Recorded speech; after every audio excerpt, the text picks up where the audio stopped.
Welcome to Light in the Shadow. I'm Dana Kenyon, and it's my aim to encourage, support, and equip women to live life under the shadow of God's wing.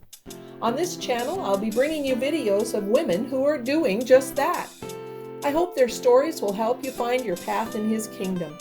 Under His shadow is where we can walk in His protection, receive His provision, and rest in His care. Together, we will be light under the shadow of His wing. Well, welcome back to Light in the Shadow. Today I have my good friend Ruth Dauber with us. She is coming to us all the way from Poland, actually not in person, but through the miracle of technology. So Ruth has been involved in missions since she was born. We'll get into that in a little bit. But we've been friends for a while now, haven't we? Yeah. Ruth has been to my house several times. We've spent some time together just talking about life and how the Lord works in our lives. And so I'm glad to have this opportunity to interview you today. Welcome and thank you for your time. Of course, I'm very glad to be here. You were involved in missions since you were born. Because you were born on the mission field in Colombia. That's right. Is that correct? Yes, Well, that's right. Tell us a little bit about that. Your parents. Okay. Yeah, well, so missions was an important part of my parents' life even before they met. So my dad, he was able to, actually his family, so my grandparents knew Frank Drown.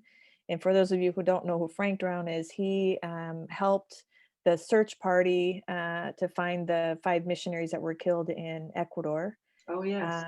And so my dad was telling me recently, actually, because that even I guess my grandparents' first year of marriage, they had met Frank Drown and invited him over to their home. And so basically my dad grew up knowing their kids too, Frank and Marie Drown's kids. And then my dad ended up going to a short-term missions trip for 4 months to the jungles of Ecuador with Frank and Marie as a single. And then my mom, so my mom was actually a secretary for Gospel Missionary Union, which is now Avant Ministries. And so my dad had also gone with the same mission. So they briefly met at the home office, but they didn't really know each other at that point, but they ended up actually in the same language school in Texas.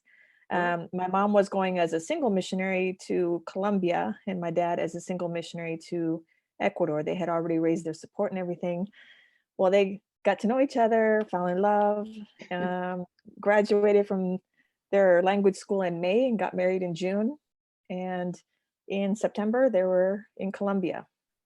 So a lot happened for them in just a few months. It's a whirlwind.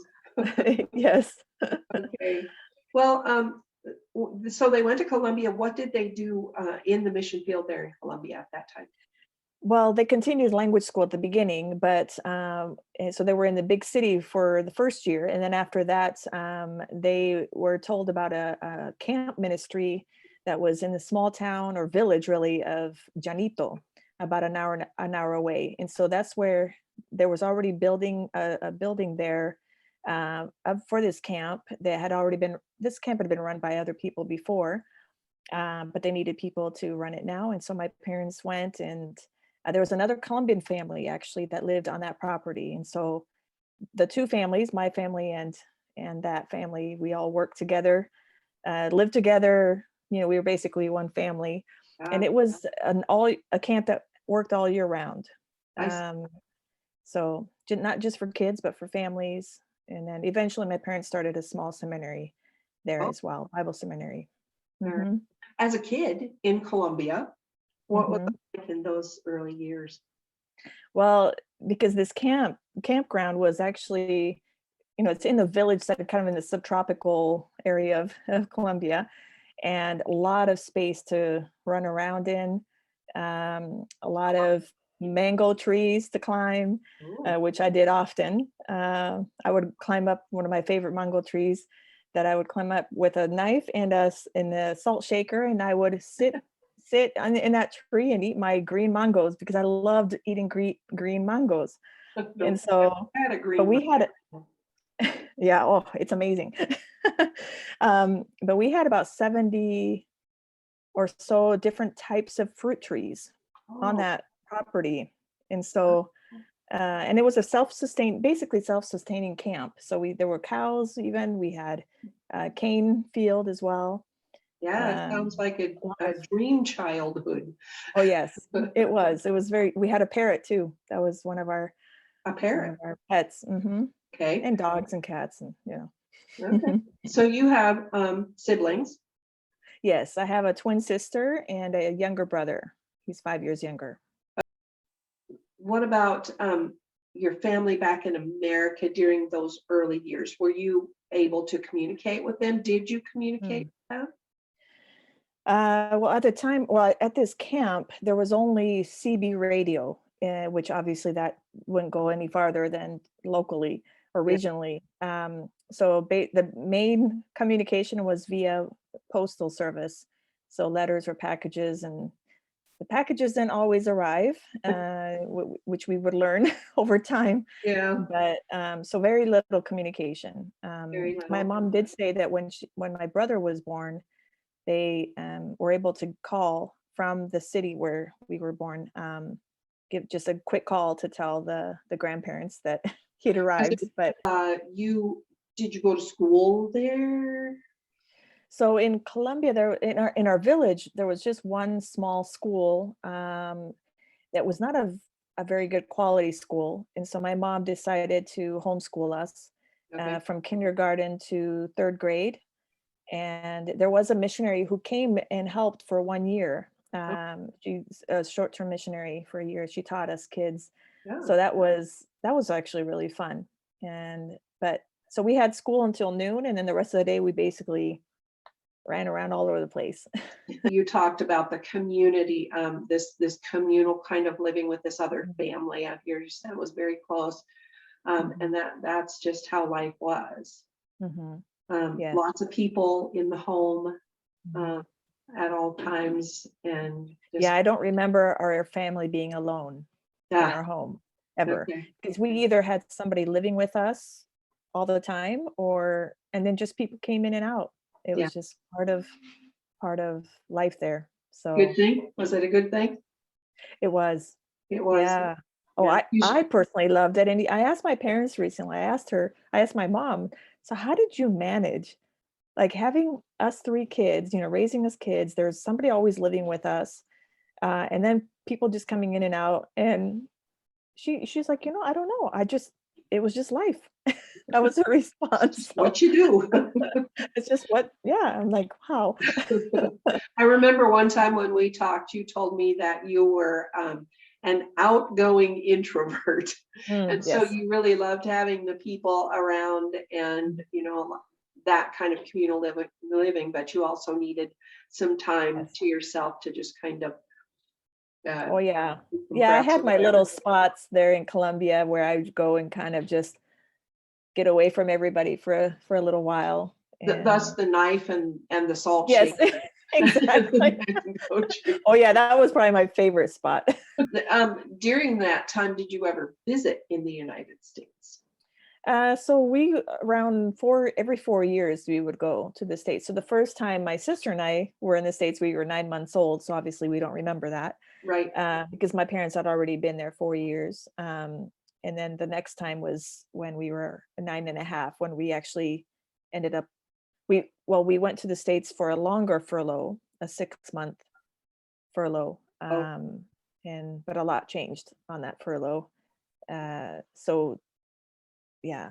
what happened? Uh, well, so we didn't have any plans to leave Colombia just yet. But so while we were in the States, the region where we lived became the red zone for guerrilla warfare, Ah, which meant we couldn't go back. oh, And so our 6 month turned into a year in the States. Just so my parents were asking God to show where should we go next. Where is there need that we can be a part of. And so Ecuador was the next option. Okay. And so we ended up going there. So that was obviously pretty kind of turned our world upside down, as for us kids, our whole life was that village Right. basically. And Yeah. so not being able to go back, I mean, I don't think it really hit until later, but I remember for me, it was very important to have just, we knew that our family was together. My parents really had such a deep faith in the Lord, and they prayed about everything. And so I know that for me, even though, I mean, I'm sure, like I'm sure it was sad. I don't remember that per se, like it didn't scar me necessarily, but I remember feeling secure because I was with my family, and they were trusting God with all of this. So Nice. um, yeah. Yeah, I love that. Um, and you told me that they weren't able to just go back and get their belongings, just go leisurely Mhm. back and get their things. And so how did they do that? How'd they go get your stuff? Yeah, so we had already moved to Ecuador, and but there was the opportunity to came up to be able to go back to Colombia to get some of our things. We kids, we did not go back to our village because it was very unsafe. So we stayed in the town Palmira where we were born. We stayed with friends, and my parents were told that they could come to the village during a certain time in the afternoon, because that's when I guess the guerrillas were out in the cocaine plantations, or that's when it was the most free for Yeah, people to come. And so they had to borrow someone's car, kind of more incognito type.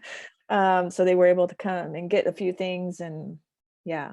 And so we as kids didn't actually, when I think about it, we didn't really get closure because we didn't get to see our village again after that. But mhm, Yeah, so it's a little different than my childhood. mm, So then you were in Ecuador. And so what was life mhm. like? It was quite a lot different in Ecuador than in Colombia. Yeah. Yes, it was. So our first year in Ecuador,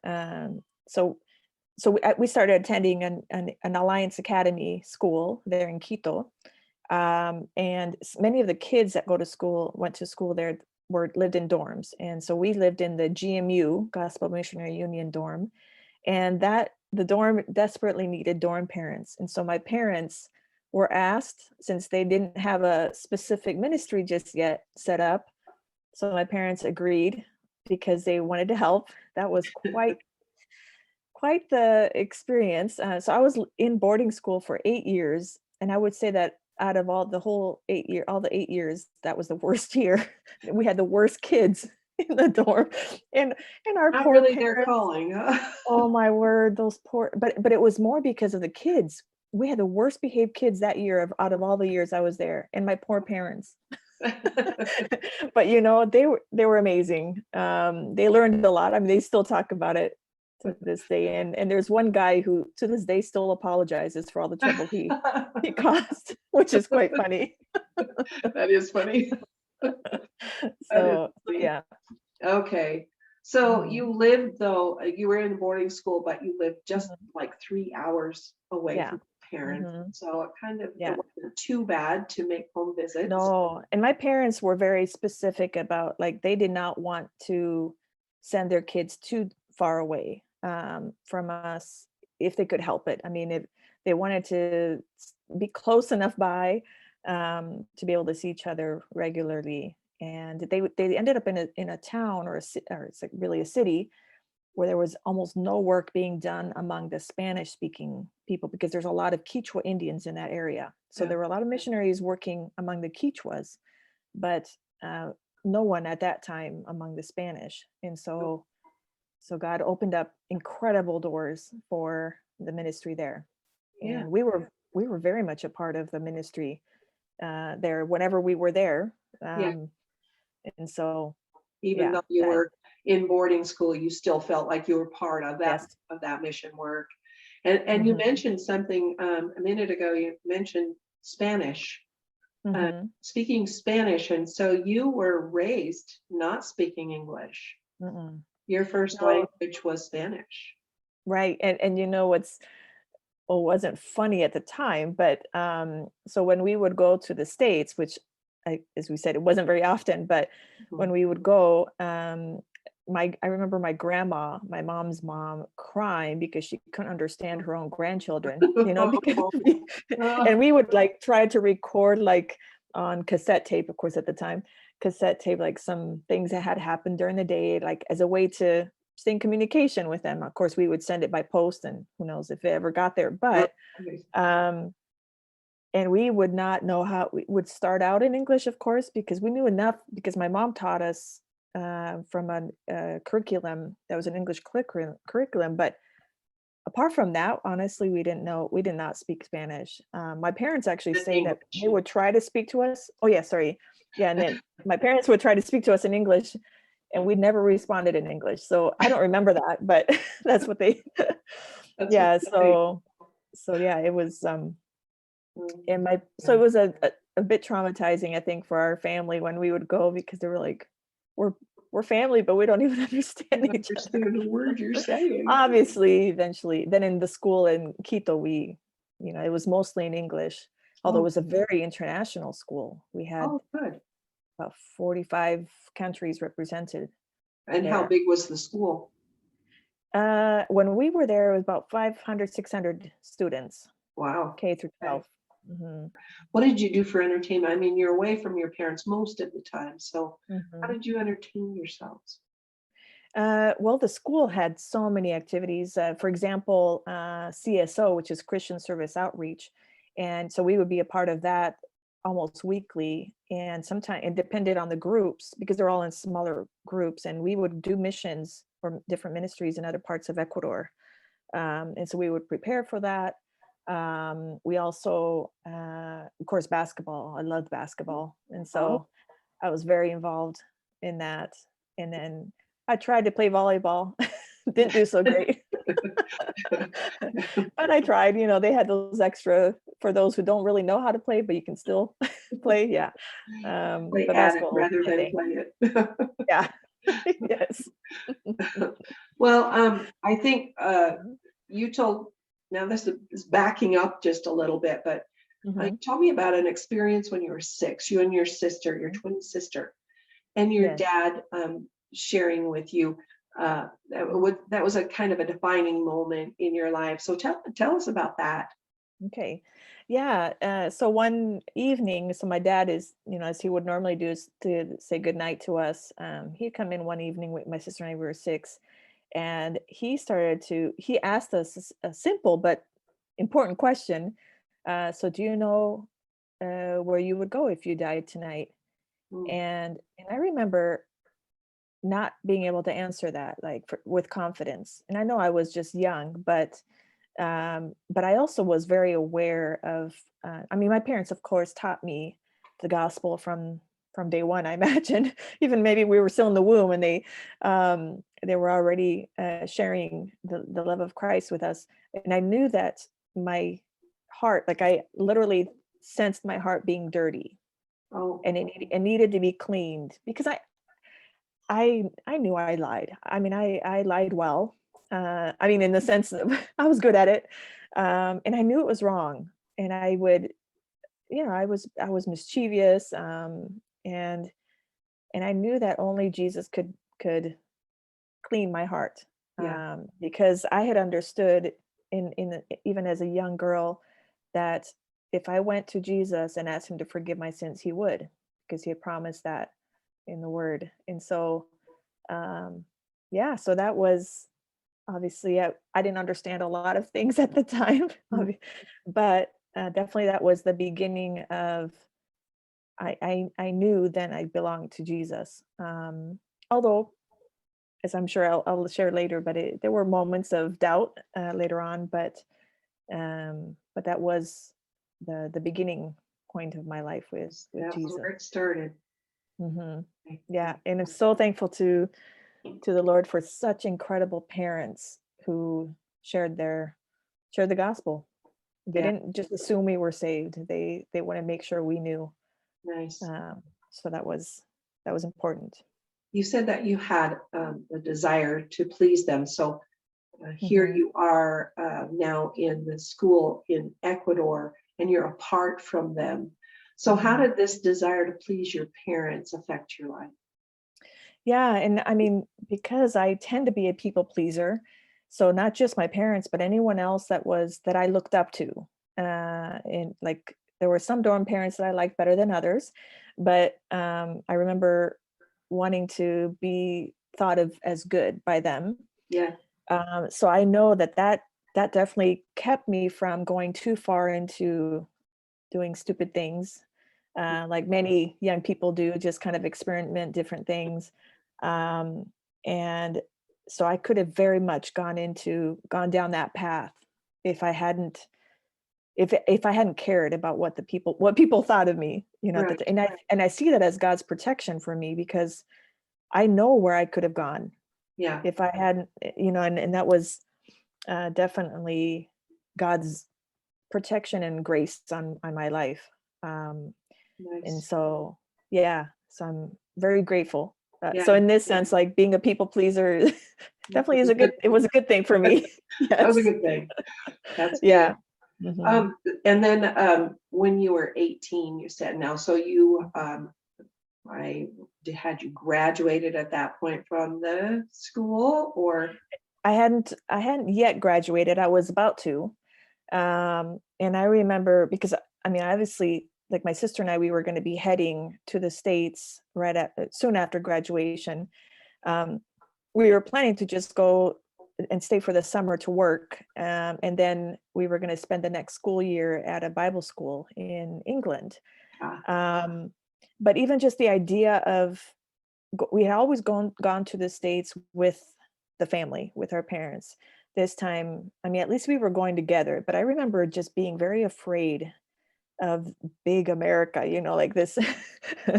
uh, and I knew that I would be facing a lot of unknowns. And one of the things that I wanted to make sure was sure in my life was that my faith was mine and not just that something because I am a people pleaser. I wasn't doing it because of what people expected of me. And I remember, like, because in the Bible in Romans 10 it talks, if you confess with your mouth that Jesus is Lord.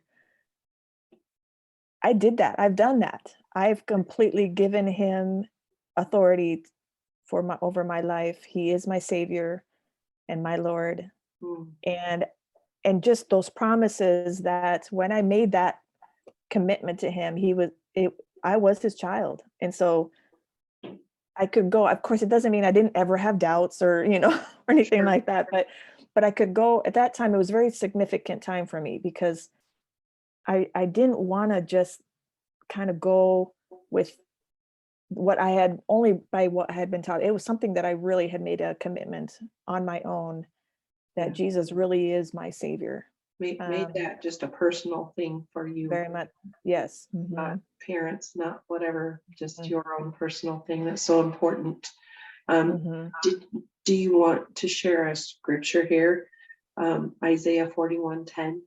Yes, and that kind of became, I actually know it better in Spanish than in English because it's a verse that it's something that I just I mean over the years, of course, I'm not going to say it's my favorite verse, but it was one of those that just stayed with me wherever I went to just that okay, so oh my, okay, I have it in Spanish in my head more quickly than I do in. So yeah, do not fear, for I am with you. Do not be dismayed, for I am your God.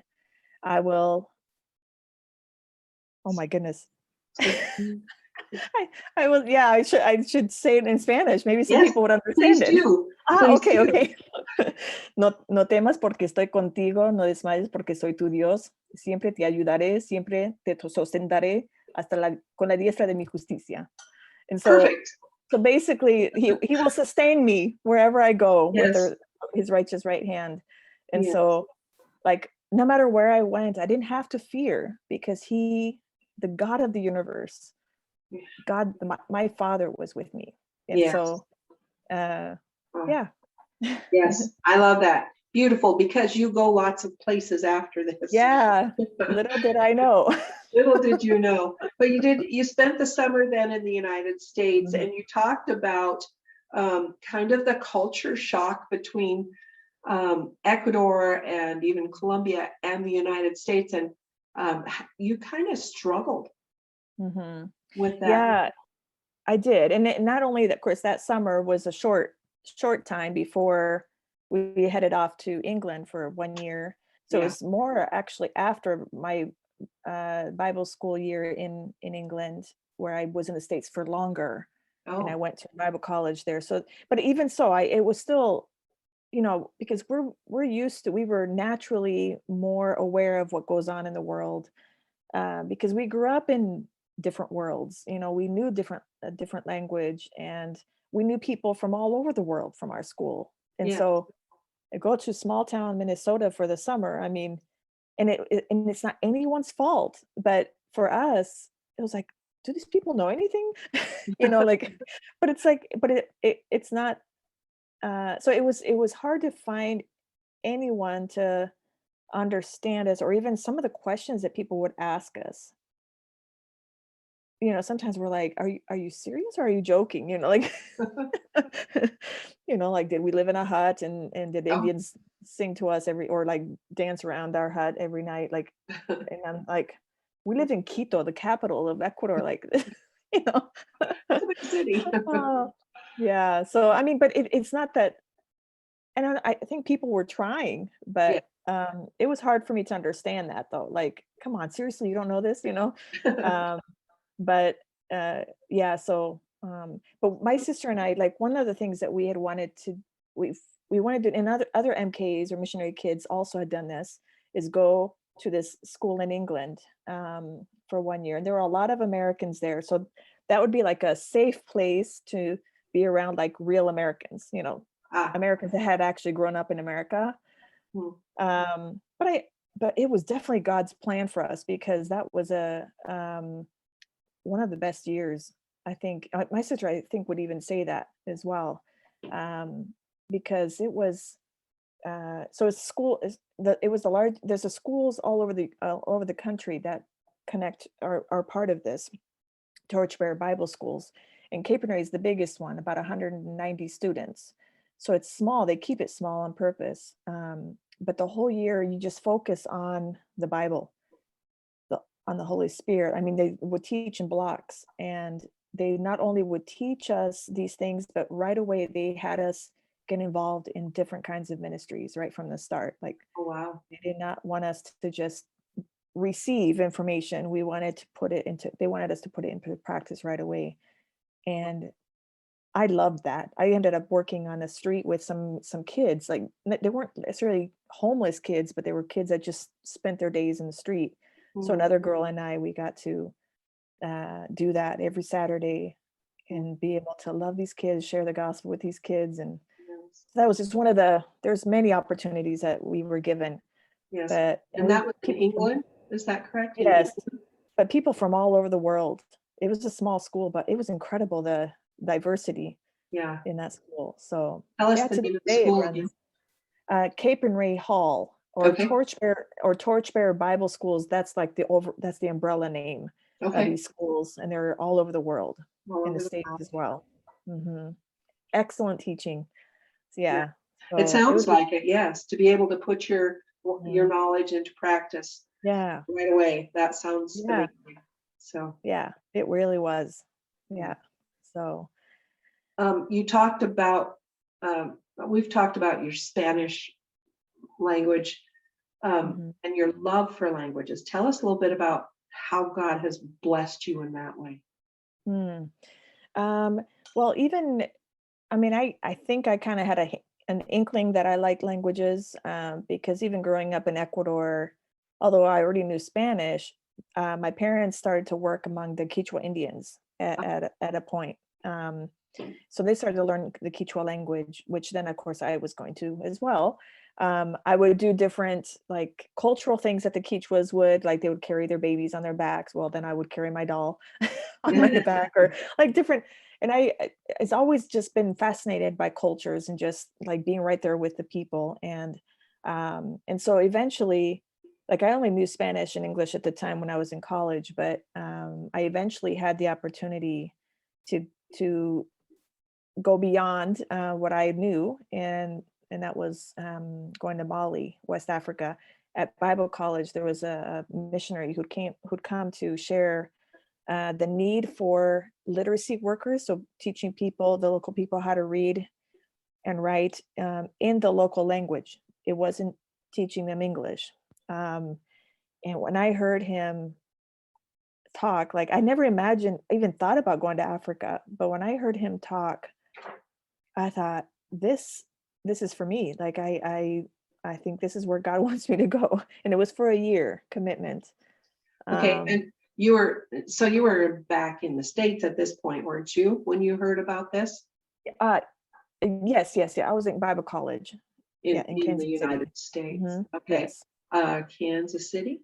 yes. Hmm. Okay, so you went to the States, you went to England, you went back to the States, and now you're looking at going to Mali, Hmm. and thrilled about this. And it's another opportunity to live, to learn even another language. Hmm. Uh-huh. Yes, and um, that was total immersion with the Oh, language because I mean we quickly I went with a literacy team. We quickly learned the language in a few weeks, enough to be able to teach the people how to read and write. And these were adults, not just kids. I mean, these are because the literacy rate was so low oh, there at the time, but the Bible had already been translated into their language. oh, wow. But very few people knew how to read it.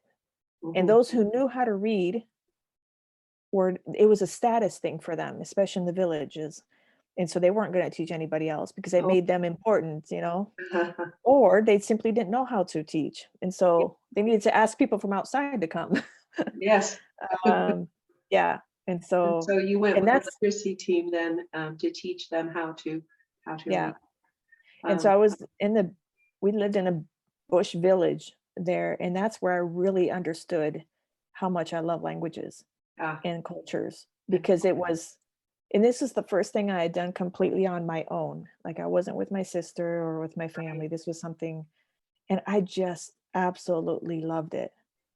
I found my spot there, ah, you know, as far as like getting to do how God is, or develop that gift that God had given me with languages. yeah. You And said that so, you saw some pretty strange things while you were there. Tell us some of those mhm. things. Yeah. So, Mali is predominantly a Muslim country, but and you see evidence of that. But when you go into the villages, especially, there's a lot of mix of Islam and animism.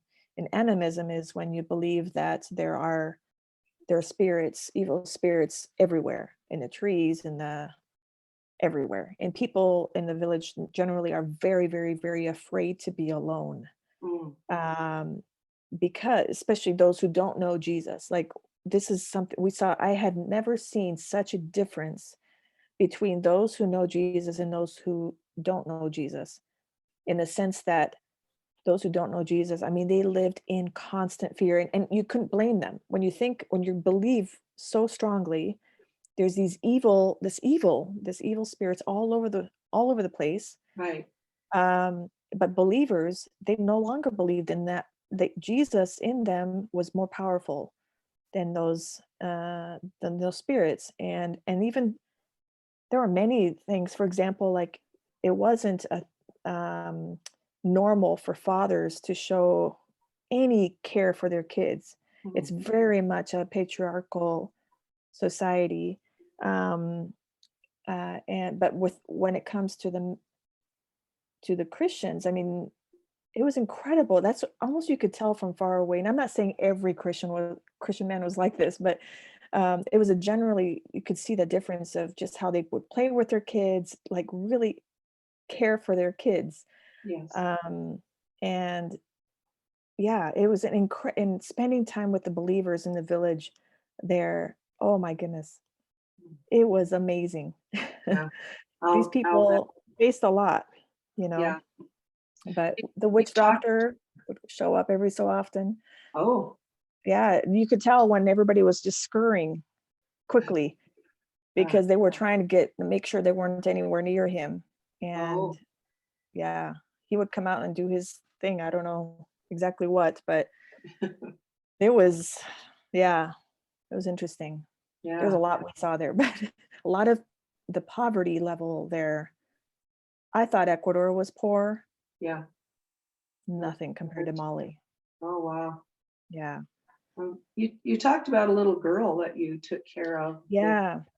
Yeah. So I ended up going back a second year because I was asked to co-lead the following team. And in that year, and I went back to the same village. So I ended up in the same village both times. And so there was a young family. They already had a couple boys, and then they had a little baby girl, and the mom just was not mentally stable enough to be able to take care of their baby. Oh, wow. We would see her sometimes just sitting by herself by the fire, like right next to the fire, or we would give clothing or different things for the baby, and the mom would throw it into the fire, for Oh, example. So like she just didn't know, something just wasn't right. And so we asked the village, the village, not just the believers, but you also have to involve the chief oh, of sure. the village in these kind of things, and ask what could we as foreigners do to help with. And they said the best thing is that you take care of her during the day and then just give her back in the evening. So that's kind of like the permission from the village chief and the Right. believers, we could do that. Huh. And so we ended up, there was a family, a couple, I mean, that never had children. They ended up taking her Oh, under their wing. okay. Strong believers. So we knew she was in good hands before we even left. So, And that but was a yeah, local family. yes. Yeah. Mhm. Yeah. Yeah. Yeah. So little Dina, we carried her on our back, and Uh, you learned yeah, how to do that in Ecuador. yeah. Well, there, and this one was like a real live baby. Yes. Yeah, those weren't your dolls. So, Yeah. no. So yeah, You told me about another experience when you were in Mali and you were teaching a class. Was that literacy class. a literacy class? Yeah. Hmm. And so before class started one day, you started telling a story. Tell Hmm. us how that blossomed into something that you totally wouldn't have expected. Hmm. Yeah. Well, oh, I should have even had this to show you, because it's still, there's a little booklet. It's like a full of Bible stories, and it has just a little picture, the little story, and then a couple of questions. And that was in Bambara, in the language there. And so every class time I would read a story before we would even start class, because a lot of my students were not believers. And so, but even for the believers, because they couldn't read the Bible for themselves, so they couldn't grow in their faith. So Right. any little bit that they could get was just precious. And this time it was around Easter time, and it was just about, because it was really hot. It was the hot season, so the classes were more later in the day. And I remember that it was just starting to get dark, but I did the Easter story was actually like in 4 or 5 different stories in this booklet, because there were just bits and pieces of the story.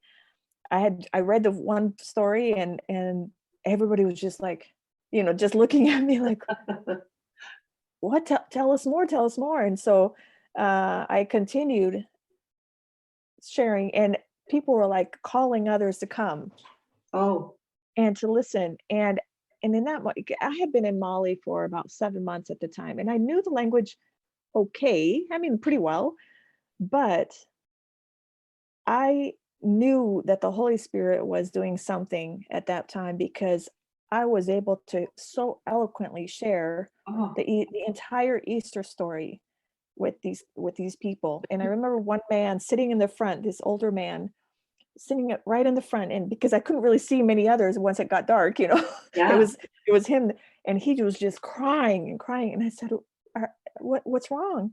And he said, "I put Jesus on the cross."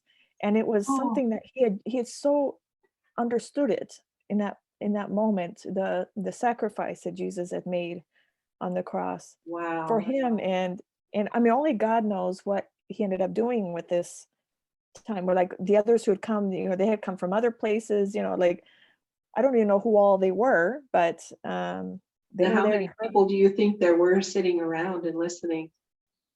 because this is like in a small village setting, so there's not a ton of open space. I mean, we were sitting. I always taught outside because it was too hot to be inside. Yeah, Um, I don't know, I maybe 50 people, I guess, my but goodness.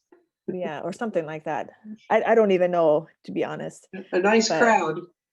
it was an incredible experience because this was a predominantly, of course, animistic Muslim Yeah. area, especially because this was in another village, not in the village I lived in. This was in Oh, a village about 45 minutes. We had little scooters oh, to get around in.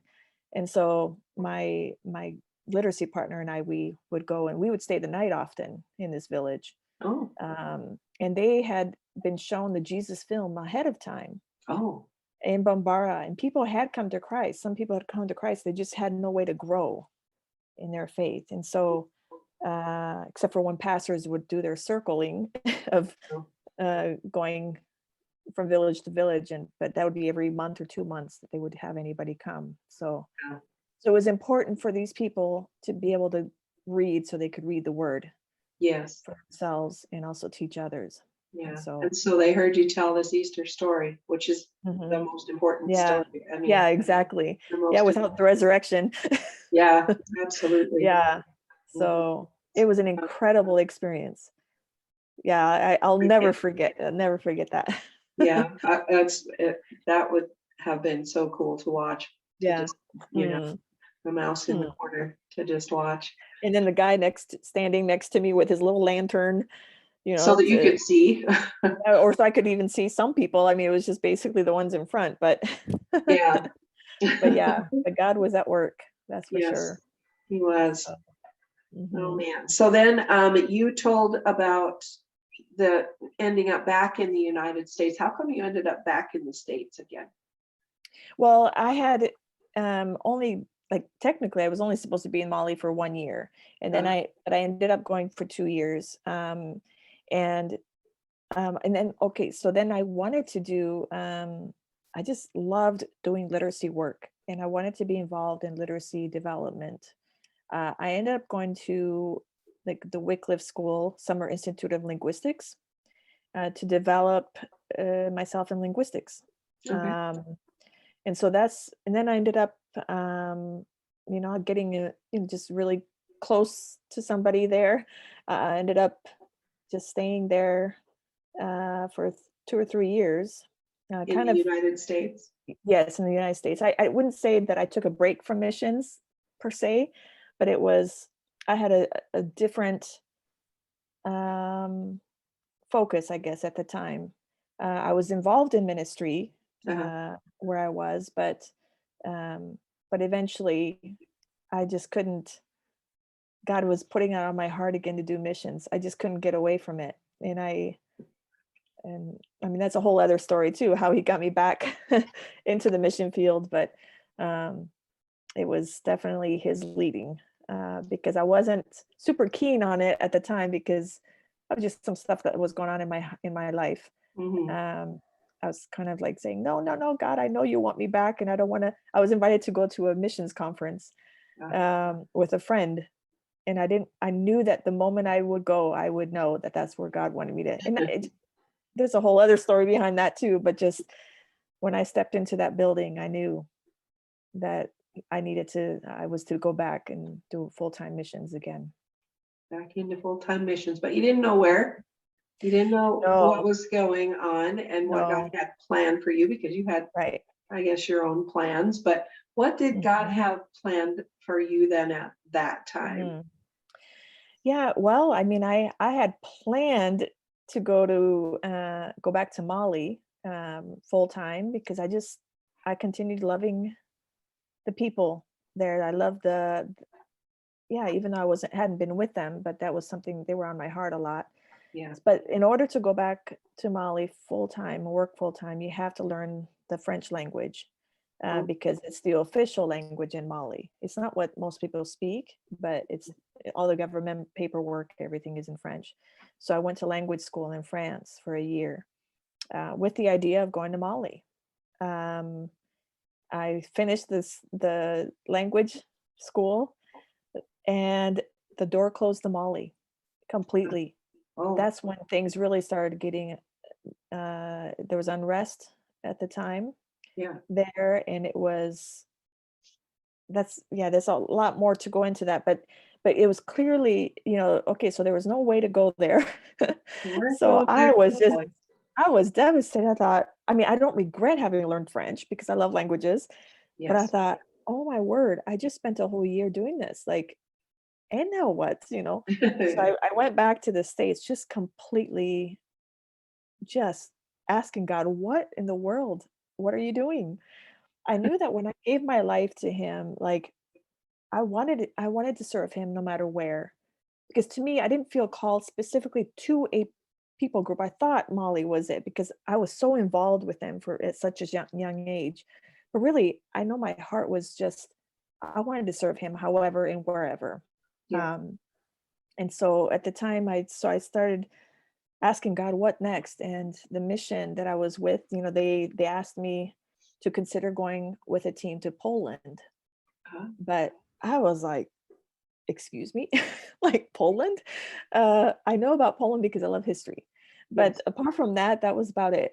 And I thought, mhm, I was just gonna say, I remember you telling the story of how God kind of confirmed that to you. yes, yeah, yes. Well, So and I had a few weeks to pray and think about it, talk to, some wise people in my life, godly people. And there was no reason for me not to accept and going. I needed to be a part of a team. I knew that. yes. Um, and and there was really no reason for me not to go. So I said, okay, Lord, I'm going to take this step of faith, and I'm going to trust you. And I said, but you need to confirm to me that made the right decision. I didn't know how he was going to do that, but I mean, I think it was like a month later or something. I was in a park in Kansas City, and my whole family was together, which that in itself was a miracle that we were all together. Um, and it was a beautiful day. And I remember hearing some kids speaking another language. And so I approached these kids and I said, hey, so I hear you're speaking another language. Where are you from? And guess what they said? They're from? They're from Um, Poland. And I was like, oh my word, really? Like, and he said, yeah, and the kids were like, yeah, our parents are over there. So they indicated where I could go and talk to their parents. So I'm like, and my niece was really little then. So I like took her in my arms as a comfort thing to like, I'm like, oh my word, what's happening? Like, so I'm like approaching this big group of people. yeah. And so I told them, I said, hey, I'm going to Poland. Really? And it turned out that this was their annual Polish community picnic. Oh. Like it happened once a year. And people even from that used to live in Kansas City had moved away, but they had flown back to spend the weekend with the Polish community. My So goodness. this was a once a year thing. So it wasn't And just you were that, there. yeah. And you were there. And, and these people immediately, I mean, they started inviting me to their homes. They took me, so showed me what Polish food is like. Mm, They even took me to a Polish mass okay. because they wanted to say, if you were going to Poland, you need to know this part of Poland, Uh-huh. about the Polish culture, which, I mean, I knew it was a Catholic country, but I didn't realize to what extent. Yeah. And so these people were amazing. And I could not wait to go to Poland after I had spent time with these people. And I thought, okay, Lord, I think you've confirmed that this is where I'm heading, that I'm heading the right direction. So, Oh, uh, that's cool. I love it when God yeah, works that way and you can just so yes. clearly see, you say, I Mhm. need you to confirm it. He says, okay. Yeah, and he did it other ways too. I mean, my basketball coach from Ecuador, Joan Ewan, actually, she was an Alliance missionary. And uh, she had contacted, somehow had heard about me that going to Poland. And she said, I'm in a ministry, a women's ministry in prison here in the prison here in Quito. And there's a Polish girl who had just given her life to Jesus 2 weeks earlier. She's Oh, like, you can, if you want to have contact with her by email, like this is her email address. So for about a year, we were in touch because then I was raising support to go to Poland. I mean, yeah. and during that time, I was with having contact with this Polish girl in the prison who had become a believer, My goodness. very new in her faith. But my goodness, that girl, it's incredible. I eventually got to meet her once she got out of prison. I got to meet her in Warsaw years later, Yeah. but it was just an incredible like experience to have that communication with this girl. Yeah. And she was so excited that I was going to go to Poland to tell people about Jesus, you know. Oh. Thanks for watching today. Join us next time for the conclusion of my interview with Ruth Dauber. Today we learned about her experiences in Colombia, Ecuador, England, the United States, and in Mali, Africa. She's been all over the place. Next time, we'll hear about her first stay in Poland, her time in France, and her second adventures in Poland, which brings us up to the present day. God had so much more planned for Ruth, and He still does. Join us next time. Thanks for watching today's episode of Light in the Shadow. Be sure to subscribe to this channel so that you can watch future videos. God bless.